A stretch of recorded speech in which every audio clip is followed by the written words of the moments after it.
Xerfi Global vient de publier une étude sur le marché mondial des jeux d'argent.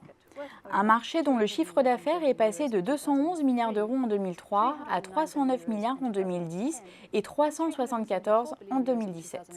Bref, cela représente une croissance de plus de 4% par an au cours de la période. Des données qui ne tiennent pas compte des revenus issus du jeu illégal. L'un des principaux moteurs du marché a été l'essor des jeux en ligne. Les revenus mondiaux de ce segment ont en effet progressé de près de 14% par an entre 2003 et 2017, représentant désormais 13% du chiffre d'affaires total.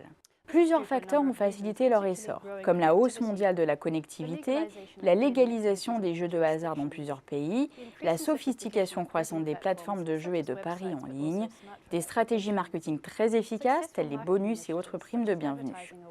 Citons aussi la confiance grandissante des consommateurs dans la sécurité des systèmes de paiement en ligne, ainsi que la popularité croissante des paris sportifs. Si le secteur devrait quelque peu ralentir au cours des prochaines années, les jeux en ligne sont amenés à rester une source de croissance prometteuse pour cette industrie.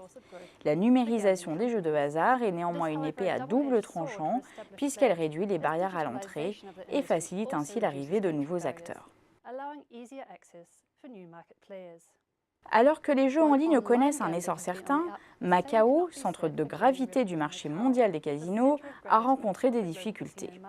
L'importante campagne anticorruption lancée par les autorités chinoises en 2014 s'est en effet soldée par une baisse significative des arrivées de joueurs VIP, entraînant une chute de 38% des revenus de jeux enregistrés par ce territoire entre 2013 et 2016.